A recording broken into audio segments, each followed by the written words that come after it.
Buenas noches y bienvenidos a la entrevista incómoda. A principios del verano pasado, el ministro de Consumo, Alberto Garzón, lanzó la campaña Menos carne, más vida, en la que comentaba algunas cuestiones referentes al consumo de carne y sus consecuencias. Esto, sumado a las organizaciones que llevan tiempo avisando sobre el impacto ambiental del sistema actual de producción ganadera, ha puesto nuevamente en el punto de mira al sector cárnico. La cuestión es, ¿debemos reducir el consumo de carne? ¿Por qué consumimos tanta? ¿El sector cárnico daña al planeta, como apunta el ministro en su campaña? Esta noche intentaremos esclarecer todas estas dudas junto con nuestros invitados. Son José Manuel Álvarez, buenas noches, es coordinador de la plataforma Carne y Salud. También nos acompaña Laia Serra, que es coordinadora técnica de Ecologistes en Acció de Cataluña, y Aitor Urquiola, buenas noches, que es secretario de la revista Soberanía Alimentaria. Vamos a empezar entrevistando a José Manuel Álvarez, pero antes que nada, José Manuel, si te parece, vamos a ver algunas imágenes de esta campaña que comentábamos, menos carne, más vida. ¿Qué pensaríais si os dijera que el consumo excesivo de carne perjudica nuestra salud individual y también nuestro planeta? Según la FAO, España es el país que más carne consume de toda la Unión Europea. En los últimos años la producción de carne se ha disparado. En España cada año se producen 7,6 millones de toneladas, que salen del sacrificio de 70 millones de animales. La cantidad recomendada por AESAN es de entre 200 y 500 gramos semanales, pero en España el consumo medio es de más de 1 kilo. En efecto, las flatulencias de las vacas y las heces de los cerdos y sus piensos generan ya más contaminación que la de los coches. Cada kilo de carne de vaca requiere 15.000 litros de agua. La ganadería extensiva, por ejemplo, es mucho más sostenible que las grandes macrogranjas. A mí, donde me pongan un chuletón al punto, eso es imbatible. Esta es la controversia que generó esa campaña. Hemos visto como el presidente del Gobierno, Pedro Sánchez, se manifestaba públicamente poniendo esa guinda, esa estaquita que quiso poner el presidente del Gobierno a la campaña que su propio ministro había lanzado contra la producción cárnica. José Manuel Álvarez, vamos a empezar con una valoración sobre esta campaña. ¿Qué le pareció la campaña del ministro Garzón? Bueno, en realidad no fue una campaña, porque no fue una campaña institucional, porque el ministro lo que hizo fue presentar el vídeo este en sus perfiles de redes sociales personales. Bueno, ocurre hoy en día que las campañas a veces se mueven en las redes sociales, ya no en los medios de comunicación masivos. Entonces, la apelación así tan genérica, con ese eslogan, con ese claim, como se dice en el mundo de la comunicación, no tiene mucho sentido. Es decir, ¿hay algo falso que se diga en esa campaña? En el vídeo hay muchas incorrecciones, sí, podríamos hacer un... Dígame una, la que le parezca más destacable. Pues, por ejemplo, la apelación al consumo de agua para la producción de carne, la apelación a las flatulencias de las vacas. ¿Por qué? ¿Qué le pasa al agua? Porque él dice, creo el ministro, 15.000 litros. 15.000 litros, ¿verdad?, para producir un kilo de carne. Claro, eso dicho así parece una barbaridad, pero lo que no dijo él y quizá no se sepa es que el 90% de esos 15.000 litros es lo que se denomina técnicamente agua verde. ¿Qué es el agua verde? El agua verde es el agua de lluvia, básicamente. Es decir, es el agua que aunque elimináramos todo el ganado de la faz de la tierra, seguiría cayendo. Entonces, el 90% de esos 15.000 litros son agua verde. Luego, solo una pequeña parte es agua azul, que es el agua potable, digamos, que se utiliza en la producción de cualquier tipo de alimento, y el agua marrón, que es el agua, digamos, que queda después de los procesos. O sea, que eso no tiene sentido. O sea, también que las flatulencias, se hacía referencia a las flatulencias de los animales y que esto era una incorrección. Sí, claro, son eructos en todo caso, claro. no son flatulencias. Ajá. Entonces, y la apelación a menos carne, más vida, pues dicho así, es una apelación que no tiene sentido. Menos carne, más vida, ¿para quién? ¿Dónde? ¿Cómo? ¿Cuándo? Es decir, menos carne, más vida para mí, para vosotros. ¿A qué se refiere? O menos carne, más vida para un niño en un país en vías de desarrollo. Es decir, evidentemente lo que es necesario es tener un consumo equilibrado de carne, como de cualquier otro tipo de alimentos, y dentro de una dieta, de una alimentación variada, equilibrada, lo que dicen los expertos en salud. Hombre, José Manuel, yo lo que creo que estaba diciendo ahí el ministro, es cierto que buscando un eslogan, que está bien tirado, porque suena, se pega, lo del menos carne, más vida, queda muy claro. Lo que sí está diciendo es que esto es un ministro español en un país de Occidente donde tenemos unos consumos de carne que son ciertamente elevados, en España en particular, y por ahí iba, con todas sus inexactitudes y tal. Yo creo que el ministro iba por ahí. ¿Eso es cierto? ¿Está usted o están ustedes de acuerdo con... Ay, al final, mira, yo que te iba a tutear y me lo has pedido, perdón. ¿Estás tú o estáis vosotros? Perdón. ¿De acuerdo con ese principio de consumimos un exceso de carne, tal vez? Luego podemos entrar en las calidades, en cómo, en la dieta variada, etcétera, pero ¿demasiado consumo de carne ahora mismo? No demasiado consumo. España es un país que tiene una larga tradición ganadera y de productos de chacinería de todo tipo. Entonces tenemos un consumo de carne como de otros productos.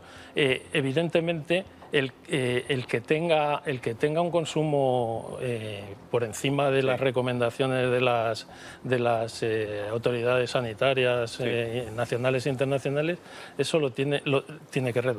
Eso evidentemente, eso lo decimos desde el sector. De la misma manera que el que tenga un consumo por debajo de los niveles necesarios para un estado de salud adecuado, pues tendrá a lo mejor que incrementarlo de alguna manera. Bueno, no creo que haya consumos mínimos de carne recomendados. No, de elementos nutricionales sí, pero de carne no. Uno puede tener, no la recomiendo, pero uno puede tener una dieta vegetariana, vegana y no estar nutricionalmente cojo. Sí, claro, pero es mucho más complicado porque tendrá que acudir a suplementación, tendrá que medicalizar su dieta, evidentemente. Hablamos de nutrientes, no de completamente de acuerdo. No de productos. Sí que parece que está asumido que estamos consumiendo en exceso carne roja en España, ¿no? Que se debería reducir ese consumo. En España estamos, según los datos del Ministerio de Agricultura, Pesca y Alimentación, que es el que hace los estudios de consumo, la cifra de carne roja, lo tengo por aquí. Está bien, podemos mirar los apuntes. Apuntado para no equivocarme. Estaríamos hablando de alrededor de 22,5 kilos año. ¿Es ¿vale? mucho o es poco? Esos son 417 gramos a la semana, es decir, y estaría dentro de esa horquilla que la OMS, que el Fondo Mundial de Lucha contra el Cáncer, que muchas entidades médicas nacionales e internacionales marcan de en torno a 500. La OMS en concreto lo que dice es que no recomienda más de un consumo semanal de 500 gramos de producto cocinado. Entonces, ¿qué está pasando? ¿Se está estigmatizando al sector cárnico? Sí, claro, evidentemente se está estigmatizando. Yo creo que todos lo vemos cotidianamente en los medios de comunicación y en las redes sociales, evidentemente. ¿Por qué? Porque evidentemente hay una preocupación no ya por la alimentación, sino por la salud en entornos sociales como el nuestro. Se pasó de la época de intentar tener una dieta suficiente, pasar a una dieta óptima, y ahora no solo queremos que la alimentación nos nutra, sino que incluso nos sane o nos haga incluso más altos o más. Entonces, también es verdad que hay una preocupación por el medio ambiente y por la afectación que el sector cárnico provoca en la sostenibilidad en nuestro entorno. Claro, y es una preocupación perfectamente razonable. Y los primeros preocupados son la gente del sector, los ganaderos, todas las personas que trabajan más de 2 millones de personas que trabajan en la cadena de valor de la carne en nuestro país. Este programa se llama La Entrevista Incómoda porque yo hago preguntas incómodas, entonces le voy a hacer una. ¿El sector cárnico está contaminando el medio ambiente en España? Contaminando el medio ambiente, evidentemente cualquier actividad humana, este programa tiene una huella. ¿Y el sector cárnico la tiene superior a este programa? Claro, evidentemente, mucho más grande. Entonces, claro, la actividad de cualquier actividad, sea primaria, sea industrial o sea terciaria, tiene una huella de carbono, tiene una huella ambiental. Lo que yo creo que todos los sectores, en todos los sentidos, están y estamos trabajando para que esa huella disminuya de forma lo más rápidamente posible en virtud de lo que lo hemos vivido hace unas semanas. Por dar un dato, yo creo que está bien dar el dato en este momento, según los datos del inventario de emisiones de gases de efecto invernadero del Ministerio para la Transición Ecológica, que como usted bien indica es quien hace los estudios y tiene los datos al respecto, el sector cárnico emitió en 2020 un 14,1% de los gases de efecto invernadero. Es mucho, un 14%. Es mucho, pero si lo comparamos, ese mismo inventario del Ministerio de Transición Ecológica lo dice de forma muy clara. Y además, para los que no quieran leerse todos esos datos tan farragosos, tantos números, lo pone con una gráfica muy sencilla. El 72% de las emisiones de este país, el 72% corresponde a los sectores relacionados con la energía. El 14% aproximadamente corresponde al sector agricultura, en el que se incluye la producción agrícola y la producción ganadera, que viene a ser en torno a un 8 o un 9% de ese, quitando la parte de este 14... agrícola. Los residuos suponen como un 5% y el resto es lo que se llama IPU técnicamente, que son otros usos. Por lo tanto, evidentemente, la actividad ganadera tiene su cuota de emisiones, pero desde un 8-9% a un 72%, yo creo que ese protagonismo en medios y en redes sociales continuo, yo creo que no responde a la realidad de los datos. Asegura usted que están haciendo esfuerzos por reducir la huella ecológica del sector ganadero, pero sin embargo las emisiones aumentaron un 1,2% en 2020 respecto a 2019 y según apunta el Ministerio se debe principalmente a la consecuencia del ligero crecimiento de las cabañas ganaderas y por la gestión del estiércol. Claro, evidentemente. O sea que no estamos reduciendo, sino que estamos aumentando las emisiones. Si crece la cabaña ganadera, evidentemente tiene que aumentar las emisiones. Y los sectores ganaderos están trabajando de forma, pero que muy intensa, para reducir sus emisiones. Es decir, ahora mismo, para que se hagan, vamos pasando del tú al usted. Según sea más incómoda o más cómoda la entrevista, ¿no? Iremos tuteándonos o llamándonos de usted.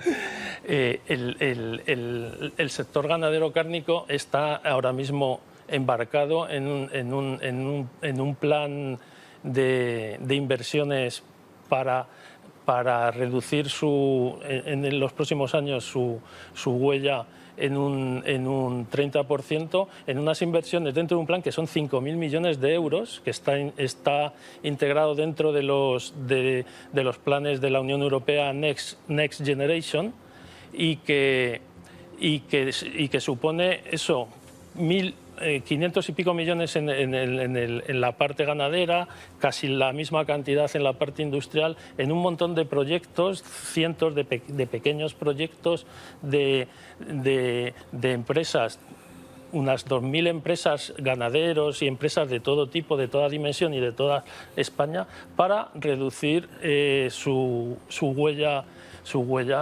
ambiental. José Manuel. De esos, la mitad, el 50% de esa reducción en metano, que es un mandato de la cumbre de la COP26. Por ahí quería ir yo. Es que sucede una cosa, y es que vosotros tenéis una espada de Damocles encima, y es que estáis señalados por muchas instituciones como una de las, no por culpa vuestra, pero una de las maneras más sencillas, económicas, rápidas y fantásticas de reducir emisiones. Precisamente porque, como las emisiones, que tú has corregido muy bien, que no son flatulencias, que son eructos, porque son rumiantes, son muy ricas en metano, eso nos genera muchos problemas, ¿no? El metano es un gas de efecto invernadero que es muchas veces más potente que el CO2, de una vida muy corta, con lo cual, si yo recorto las emisiones de metano, rápidamente esa curva ambiciosa que tenemos de 2030 a 2050, de que las economías avanzadas dejemos de emitir, pues es tentador, ¿no? Es decir, hombre, si corto esto, doy un paso rápido ahora que no tengo tecnología para reducir por otros lados. A ver si me puedes responder a esta pregunta. ¿Estáis haciendo todo lo posible para reducir emisiones? Claro, evidentemente. Todo lo posible, no todo lo requerido por la normativa. Evidentemente, claro, ¿sí? Claro. O sea, era lo que comentaba anteriormente. Sí. El primer interesado en tener una producción lo más sostenible posible es el sector ganadero. Entonces, claro. Pero también querréis, ganar dinero y producir un producto que se pueda vender a un precio que luego los consumidores quieran o queramos. Claro, evidentemente, claro, pero hablabas del metano como una de las formas, sí, más rápidas, sí. Pero siempre se identifica el metano, famoso metano de los rumiantes, sí. Pero es que casi la mitad del metano que se produce en este planeta... Gas natural y refinación... No, el 41%, sí, también, sí. Pero el 41% de las emisiones de metano son emisiones naturales, es decir, son de... Sí, si nadie niega que, quiero decir, también hay animales que naturalmente eruptan, además de otras fuentes de metano, de descomposición. Claro, los humedales, lo que digo es que sí, pero aquí no podemos ser ingenuos, o sea, tenemos que ser... los planes de recortar emisiones y de caminar hacia una economía verde, todos los conocemos, y lo que haremos será salvar cuanto antes lo que podamos. Claro. Resulta que las emisiones de la industria cárnica son particularmente fáciles desde el punto de vista estratégico de reducir, porque podemos regularlas, podemos hacer cosas. Entonces, en ese sentido digo que tenéis una espada de Damocles encima, de que hay mucha presión, y de hecho en los días previos, las semanas previas a la cumbre de Glasgow, se circuló mucho, ¿no?, esta idea de tenemos que ir a por el metano, y a por ese metano en particular. Sí, pero ya te digo que el sector está destinando muchos recursos, a ese tema. Vale, vamos a abrir el programa al debate. Estamos con Laia Serra, de Ecologistas en Acción, y también estamos con Aitor Urquiola, de la revista Soberanía Energética. Vais tomando notas, no sé por dónde queréis empezar. Laia. Bueno, venga. Yo misma. Sí. Bueno, empezaría matizando algunas cosas. O sea, primero que nosotros, cuando hablamos de los problemas, ¿no?, en el sector cárnico, es a nivel de ¿va bien? Sí.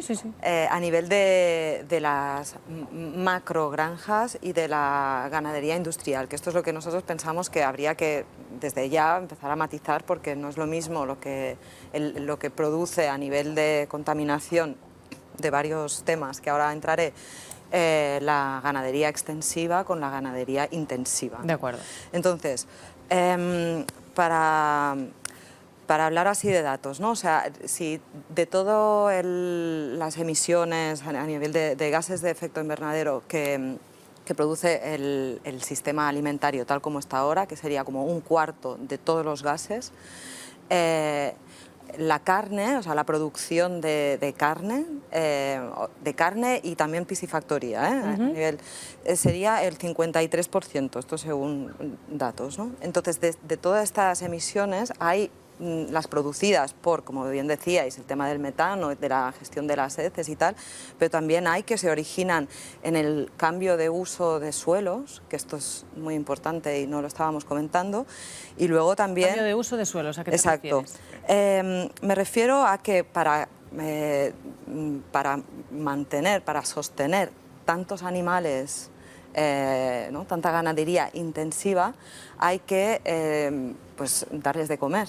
Y en este darles de comer es cuando se está, pues, dijéramos así rápidamente, cambiando el suelo de bosques, de sabanas, de diferentes tipos de entornos donde hay una biodiversidad, donde hay unos equilibrios. Esto se deforesta para poder producir la comida que estos animales comerán. O sea, cuando hablamos de los problemas medioambientales de la carne, no solo deberíamos fijarnos en lo que se produce allí, sino de toda la cadena para que esto pueda funcionar, ¿no? Entonces, por ejemplo, estos cambios de usos del suelo, según el IPCC, en todo el mundo es un 12% de todas las emisiones, o sea que es mucho. Y esto, bueno, Ecologistas en Acción también ha estado trabajando en ello y sacará un informe dentro de poco en cuanto al tema de la soja, ¿no? Que por la producción y España es gran importadora de soja de otros países, especialmente América Latina, entonces esto hace que cambie allí no solamente a nivel biodiversidad, sino también o sea, las poblaciones, tanto humanas como animales, tienen que trasladarse, ¿no? Esto también produce pérdida tanto de biodiversidad, CO2 y otros gases de efecto Seguro que tienes invernadero. más aspectos que comentar, pero voy a darle la palabra a Aitor. ¿Querías responder a algo de lo que ha comentado José Manuel? Yo lo que quería decir sobre todo es que es verdad que el mensaje de reducir el consumo de carne puede generar más salud, es cierto. Pero es un mensaje un poco reduccionista. ¿Por qué? Porque podemos decir, si nosotros reducimos el consumo de carne, no tiene por qué suponer una reducción de la producción de carne y una reducción de emisiones consecuentes, sino que la carne también se puede exportar. Es decir, el problema que tenemos es el modelo alimentario. No es realmente la industria ganadera o la ganadería industrial. Es la ganadería industrial, es la agricultura industrial y es la distribución grande, que tenemos un modelo alimentario en el que la gente no es consciente del impacto que tiene. Es más fácil medirlo por el tema de la carne, porque tiene un mensaje más impacto, pero el problema es de modelo, no es solo en este caso. Es decir, durante la pandemia, por ejemplo, las exportaciones de cerdo desde Cataluña crecieron un 50% a China porque hubo una gripe porcina en China. Es decir, el modelo, cuando nosotros hablamos de nuestro modelo, hay solo un modelo único a nivel general. O sea, el problema no sería producir carne si fuera de proximidad. ¿Quieres decir eso? Exacto. Que el modelo como tal está perfectamente diseñado. Si baja el consumo, la producción se mantiene porque tiene otras formas. Yo creo que José Manuel estaría encantado con ese modelo, ¿no? Que solo se consumiera carne de proximidad. Pero es que eso es un modelo que no alimenta a toda la población. Evidentemente, la producción de proximidad es muy importante, pero... Que no habría suficiente para alimentar a toda la población en España. Claro, porque cuando hablamos de proximidad, ¿de cuánta proximidad estamos hablando? Hay muchísimas zonas en las que no hay producción posible. Entonces, evidentemente, la producción de proximidad, como bien dice Aitor, es un elemento muy valioso, pero no puede ser únicamente el modelo para alimentar a la población, a los 8.000 millones de personas que habitamos ahora mismo el planeta. ¿Qué respondes a eso, Aitor? Sí y no. Es decir, es verdad, tal y como tenemos en estos momentos la estructura, es verdad que no se puede hacer. Pero el problema es hacia el mundo hacia el que vamos. Es decir, se calcula que para el año 2050 el 70% de las personas en el mundo vivirán en ciudades. Este es el problema. El problema no es solo la concentración de cerdos o la concentración de vacas, es la concentración de humanos. Y este modelo que tenemos de vivir en ciudades y queremos que todo sea como un problema logístico. sin ser conscientes de eso, la implicación que tiene y cómo poder organizarlo. El modelo de proximidad, tal como está establecido ahora, es verdad que no podría abastecer, pero sí que hay formas en ese sentido alternativas y hay circuitos alternativos a través de los cuales sí que va llegando la proximidad. Luego tampoco modifiquemos, es decir, tú puedes tener una gran explotación industrial y el pueblo de al lado podría consumir, es decir, sería de proximidad porque está al lado. Cuidado también con las proximidades, quiero decir, es verdad que es una dinámica, pero tenemos que cambiar ese modelo de producción. Sí, yo hay una cosa que me gustaría que me quedara clara, por si no me estoy perdiendo alguna cosa. Vamos a ver. Aquí en España pasan por lo menos dos cosas, ¿no? Tenemos el ámbito interno, es decir, cuánta carne estamos consumiendo nosotros, y por ahí parece que no nos estamos pasando tanto en cuanto a que producimos suficiente y más. Y tú apuntabas, Aitor, que uno de los problemas es que ese excedente no es casual, es un excedente que está diseñado para exportar. Exacto. Vale, pues la pregunta que me hago es, si no lo fabricamos aquí en España y lo fabrican en Francia o en Marruecos, no importa, ¿no? Pero la cantidad global de carne, el problema es la cantidad global de carne, porque no me importa si es en España, ¿no? O sea, no solo la contaminación aquí me preocupa en el planeta entero. Es un problema de exceso de producción de carne global y por tanto tenemos que reducirlo, no importa si es aquí o allí donde acaban los purines, o no, o es un problema de que no está optimizado el sistema, hacemos algo mal con ello. Es un problema de concentración de producción en ciertas zonas y es un problema de concentración de consumo, especialmente en Norteamérica, en Europa y en ciertos países de América Latina. Es un problema muy localizado. Sí, porque el resto del mundo cada vez come más, pero come muy poca, ¿no? África come poquísima, China está empezando a comer. Tú apuntabas antes lo de la gripe porcina, que de hecho, para poner el asterisco y el morbo, es una de las causas más plausibles del salto del SARS-CoV-2, ¿no? La falta de carne de cerdo, matanza de cerdo a tope. Esta concentración, además de producción, me interesa tratarla porque desde Ecologistas en Acción vosotros aseguráis que esta concentración de la ganadería industrial provoca despoblación en el entorno rural. Sí, se ha hecho un estudio en el que se han estudiado pues, cerca de 1.000 pueblos de menos de 5.000 habitantes, en los que se ha visto que el 74% pierde población, ha perdido o no gana en la misma medida que otros pueblos donde hay ganadería industrial. ¿Cómo puede ser eso, José Manuel?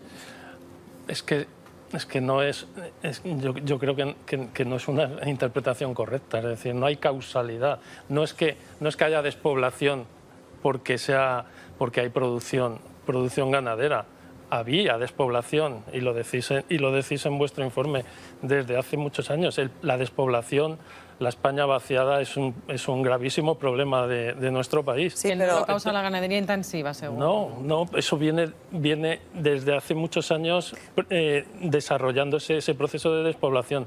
Entonces, el poner producción ganadera en determinadas zonas, en determinados municipios, y que no se frene la despoblación, no es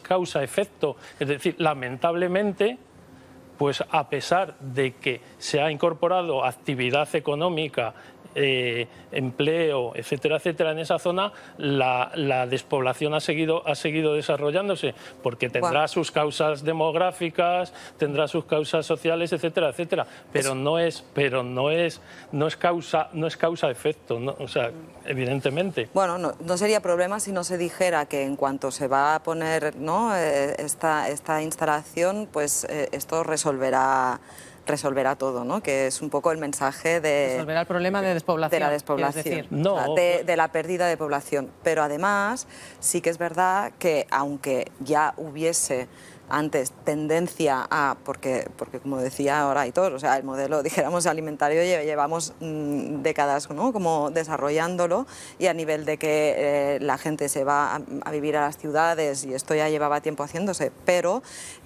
sí que la velocidad en la que se han despoblado estas poblaciones en cuanto ha habido estas instalaciones ha sido muy rápida, o sea, no es en la misma. ¿Pero habéis tendencia. demostrado que hay una relación causal o simplemente son los terrenos más baratos y por eso allí se instala la industria? Quiero decir, no veo la conexión causal, o la pruebas o no la pruebas. Por asociación no funciona. ¿Cómo? No entiendo. O sea, si se están estudiando... Es muy simple. Sí. Que un sitio se despoble más o menos tienes que demostrar que lo causa una central nuclear o una explotación de ganado. No puedes decir que había una explotación de ganado, se ha despoblado, ergo una cosa es causa de la otra. No, se han hecho... ¿Cómo se ha demostrado? Pues estudiando en cuanto no había estas infraestructuras, el número de población que había antes. Eso no es causal. Claro, hay una correlación directa entre el aumento. Hay una correlación. Hay una correlación directa entre. Pero hay una causa. Espera. Hay una correlación directa entre el aumento en las granjas, el aumento tanto de cerdos como de vacas como de pollos. Sí. El número que ha crecido en ese sentido, el número de animales por explotación, es casi correlativo al número de explotaciones que se han cerrado. Es decir, el problema no es un modelo desarrollista, que es decir, es el modelo de economía de escala, en el que se dice, vamos a apostar, que es un modelo de polígono industrial. Vamos a colocar un polígono industrial que esto realmente va a dar empleo, porque no se consideraba empleo a las explotaciones pequeñas. Entonces se ha ido a ese modelo, que es el mismo modelo desarrollista que dice, si yo incremento mi renta, consumo más carne.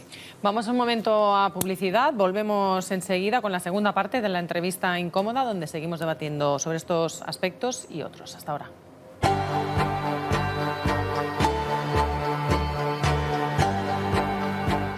Bienvenidos de nuevo a la entrevista incómoda. Continuamos hablando sobre la industria cárnica y el impacto de esta en el medio ambiente, y vamos a conectar rápidamente con... Puedes coger el boli, Aitor, no hay ningún problema. Gracias. Por si le ha caído aquí en directo. Vamos a conectar con Pino de Las, es ganadero y socio de la granja ecológica Yabora. Pino de Las, buenas noches. Muy buenas. Nos hemos ido a publicidad hablando de la relación entre la despoblación en zonas rurales y la instalación de macrogranjas en esas áreas. ¿Dirías que existe esa relación? Pues yo estaría de acuerdo, compañero de industria cárnica, no guarda. Ay, que se nos va este sonido, no sé si va a ser lo suficientemente correcto. Vamos a intentar mejorar esa calidad del sonido, a ver si podemos oír mejor a Pino. Pino, ¿tú me oyes a mí bien? Perfectamente. Vale, a ver si te podemos oír. Estabas diciendo que estabas de acuerdo con alguien. Uy, tenemos algunos problemas con esa conexión. ¿Podemos ir probando, compañeros? ¿Ahora me escucháis mejor? Pues puede ser. Ahora lo intentamos, Pino. ¿Va bien ahora? Sí, de momento sí. ¿Qué decías? ¿Que estabas de acuerdo con alguna de las afirmaciones aquí en el plató? Yo creo que, digamos, la dinámica de despoblamiento en el Estado español y en todo el mundo rural ha sido demasiado severa en las últimas décadas como para atribuirla ahora a la industria cárnica, que suficientes problemas presenta como para intentar aprovechar, digamos, ese terreno para discutir con él, ¿no? Y sus contradicciones. Entonces, yo creo que la dinámica de despoblamiento obedece más bien eso, pues a un modelo social y económico que ha expulsado a mucha gente de los pueblos porque no había rentabilidad en las actividades económicas que había allí, pero digamos, atribuir a la ganadería industrial ese mérito me parece excesivo y que puede llegar incluso a desorientar otros debates más útiles. Sí que voy a pedir que responda, por ejemplo, Aitor, a esto que estás comentando. Tú, Pino. Es cierto, es decir, no hay una correlación directa, pero tampoco ha ayudado a fijar población en el territorio. Que es lo que se decía que iba a hacer. Este es el tema. Yo estoy de acuerdo, ¿eh? El modelo, el problema es un problema de modelo y es un problema general. Y también es un problema de una dinámica a través de la cual lo que nosotros consideramos como una vida cómoda y una vida con una suficiencia económica, todas las políticas han ido favoreciendo que eso se genere más en un ámbito de ciudad y no en un ámbito rural. Ya. Okay. Pino, te quiero lanzar otra pregunta. ¿La ganadería industrial contribuye a la contaminación del agua por nitratos? Sí, sin lugar a dudas.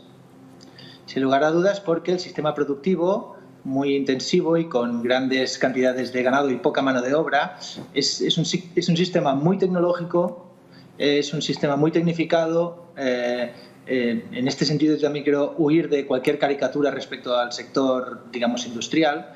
Y se generan los famosos purines, ¿no? Y los purines son pues una fuente de contaminación por nitratos, pero hay otras fuentes. El nitrato químico, que se ha utilizado durante décadas también para fertilizar los campos, también es contribuidor. Incluso hay algunas comarcas en Cataluña, por ejemplo, donde no hay ni una sola cabeza de ganado y los acuíferos también están contaminados por nitratos. Entonces, hay que abordar todos estos asuntos con seriedad y con la complejidad. ¿Eso quiere decir que el sector ganadero industrial y la intensificación de la producción están libres, digamos, de responsabilidad respecto a esto? No, no, no. Tienen una gran responsabilidad respecto a un drama muy importante, que es la contaminación de un patrimonio tan relevante como el agua, y más en los tiempos que vienen.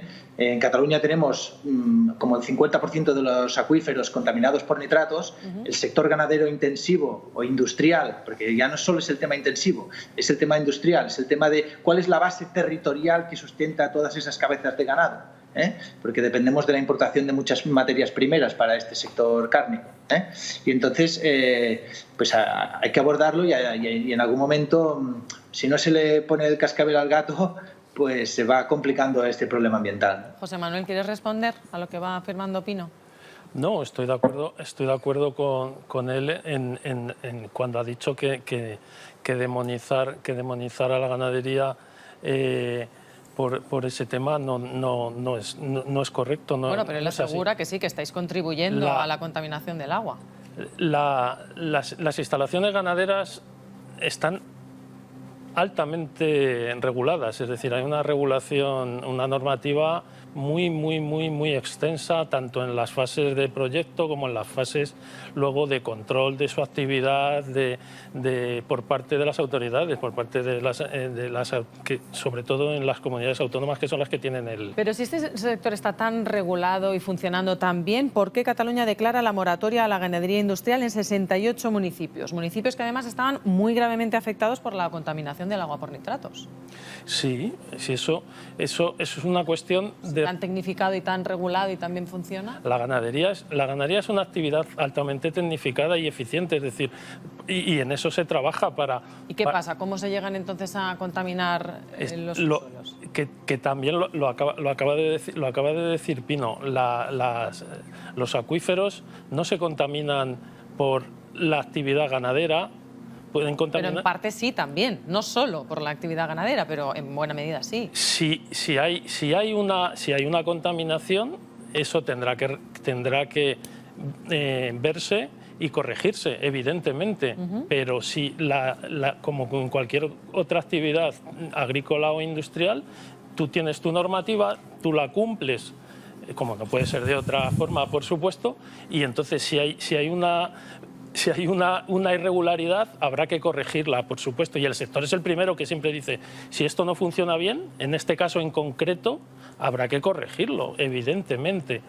Y en este sentido, creo que escudarse en la normativa no es responsable, porque la normativa está hecha, digamos, al dictado de la industria cárnica, prácticamente. Y entonces, lo que quiero decir es que existe una dejación de responsabilidades ambientales por parte no de los ganaderos, sino de los agroindustriales, digamos, de los propietarios del ganado. Una dejación de responsabilidades muy importante que se ha desarrollado durante décadas.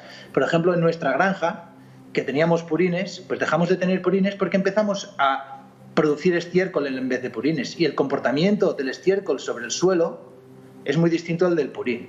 Entonces, hay muchísimos ganaderos que en realidad el purín lo generan porque es el sistema productivo que se les ha impuesto, porque es la única manera de seguirse ganando la vida en ese pueblo del que mucha otra gente se ha tenido que marchar. Pino, para los que...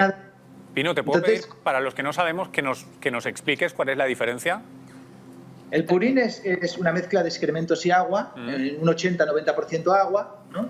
Y el estiércol pues es una mezcla de excrementos y paja o material vegetal. Entonces el purín, cuando se aplica en un campo, que es un buen fertilizante, sí, pues una buena parte de él puede drenar muy rápidamente, ya va a ser por acumulación, pues se va lavando, y como las raíces de los cultivos no pueden extraer esos nutrientes, acaban en los acuíferos. En cambio el estiércol queda en superficie, los nutrientes se liberan de forma más lenta y por lo tanto tiene más sentido. ¿Qué es lo que ocurre? Pero te cuesta más, es más difícil. El manejo del estiércol es muy complicado en cuanto a maquinaria, en cuanto a mano de obra, entonces es mucho más fácil y es un gran invento el purín, ¿no? Pero luego hay otro tema, digamos, la cantidad de cabezas de ganado en relación a la agricultura de aquí, lo que se ha hecho es desconectar la agricultura de la ganadería y por lo tanto tienes una cantidad de purines concentradas en determinadas zonas y claro, transportar agua muy lejos a otras zonas que necesitarían, digamos, de materia orgánica, pues no sale a cuenta. Entonces en algunas zonas se concentran muchos purines y se sobreusan y además no hay una relación entre el alimento que consume, o sea, entre el ganado y la tierra que lo circunda, por así decirlo. Y esto es lo que... Pino, si yo te ofreciera una solución que me imagino ahora mágicamente tecnológica para hacer desaparecer ese problema, ¿seguirías teniendo algún problema con este tipo de explotaciones que tienen tantas cabezas de ganado desproporcionadas, como tú dices, al terreno? A mí una de las cosas, y por trasladar la presión también al mundo ecologista, yo creo que este modelo agroindustrial muestra síntomas de agotamiento. Es un sector dependiente, muy dependiente de la energía y del transporte internacional y de las materias primeras y vamos a asistir en los próximos años a convulsiones y a turbulencias muy severas en estos mercados. Entonces, tenemos que tener alternativas. Entonces, seguir apuntando desde el mundo ecologista a este modelo que probablemente no lo vamos a poder, digamos, cambiar, ni transformar, ni reconvertir, porque obedece a una dinámica, digamos, del sistema de producción y el sistema agroalimentario mundial, es muy importante que desde el ecologismo, desde aquellos que quieren preservar ciertos valores naturales, se deje de criminalizar la actividad ganadera. Entonces, no va a haber esa solución tecnológica que señala, sino que hay el agotamiento de un modelo y hay que construir otro modelo, digamos, ganadero, integrado en la tierra, digamos, en que la agricultura, digamos, no hay carne de proximidad sin agricultura de proximidad, ¿no? Tiene que haber que los alimentos, o sea, que igual que nosotros reclamamos comer alimentos de proximidad, el ganado también debería comer alimentos de proximidad. Este sería, pues, este tema. Esto, en síntesis, implicaría un decrecimiento muy, muy considerable del sector ganadero, porque para alimentar todas las cabezas de ganado que hay en España hay que importar muchas materias primeras y luego, para mantener esa industria, hay que exportar muchos kilos de carne. Eso está agotado. Pino de Las, muchísimas gracias por estar en la entrevista incómoda. Que vaya muy bien. Buenas noches. Te tengo que cortar porque quiero repartir el juego a banda y banda porque ha dado para todo el mundo, ¿eh? Pino, ¿quién quiere empezar? José Manuel. Bueno, yo querría decir solamente, sí, porque desde el mundo ecologista, ¿no?, que ha dicho que se criminaliza el sector cárnico y creo que esto no es bien así. Hombre, menos carne, más vida. Bueno, esto lo ha dicho un ministro, pero no lo hemos dicho los ecologistas. Pero nosotros habéis aplaudido la campaña. Hemos aplaudido, también hemos dicho que hay muchas cosas que no se han dicho bien y hemos pedido que a partir de ahora, por ejemplo, si se van a hacer campañas de este tipo, también se consulte un poquito antes con la gente que en el territorio y en las organizaciones está trabajando el tema, porque entonces dices cosas que llevan a precisamente desinformar. O sea, por ejemplo, todo esto que ha explicado él súper bien, porque es especialista en el sector, o sea, esto nosotros lo suscribimos y precisamente venía con datos, o sea, para alimentar a todas las, ¿no?, cabezas de ganado y tal, España en el 2018 importó 5,7 millones de toneladas de soja. Entonces, de toda la desforestación en el mundo, dijéramos, del 80% es responsable el sector agroindustrial. Entonces, claro, cuando hablamos de ganadería, hablamos de la repercusión que tiene en todas las áreas, o sea, no precisamente irnos a cargar al sector ganadero en sí. Aitor, ¿quieres responder tú también a lo que comentaba Pino? Sí, yo creo que, a ver, lo que comentaba Pino, nadie ha criminalizado, que decir más carne, perdón, menos carne es más salud, no es criminalizar. O sea, Déjame que te lo ponga en entredicho, ¿eh? No, yo creo que volvemos a ser lo mismo. El decir menos carne, más salud, el mensaje, si lo hubieran hecho bien, sería responsabilízate más de tu dieta. Vale. Tiene una alimentación más consciente. Ese es otro mensaje. Exacto. Y no el mensaje tan simple que se ha vertido. Y para mí, en el problema que tenemos en estos momentos, o sobre todo el que es claro, es verdad que este modelo va hacia el colapso. Como el modelo de energía va hacia el colapso, como el modelo de transporte va hacia el colapso. José Manuel, ¿el modelo de ganadería industrial va hacia el colapso? Yo creo que no, evidentemente no. Lo que está haciendo como todos los sectores de esta sociedad, es afrontar los retos de sostenibilidad y de conjunto del planeta para poder seguir con un planeta saludable. Lo que decías de la deforestación y de la importación de soja, por ejemplo, España importa soja para la alimentación del ganado fundamentalmente de tres zonas de América, de Estados Unidos, de Brasil y de Argentina. El 100% de la soja de Estados Unidos está libre de deforestación. Ahora, y es transgénica. Ahora mismo. Y es transgénica. Pero eso es otro tema. No estamos hablando de deforestación. Sí, pero la que se importa de Brasil, toda es de la zona del Cerrado y todas se ponen deforestación. Y la importación que hacemos, si nosotros lo tuviéramos que producir en Cataluña, el 40% de la superficie forestal se tendría que dedicar al cultivo de la soja y casi el 15% de la superficie agrícola. Claro. Luego no es sostenible. Claro.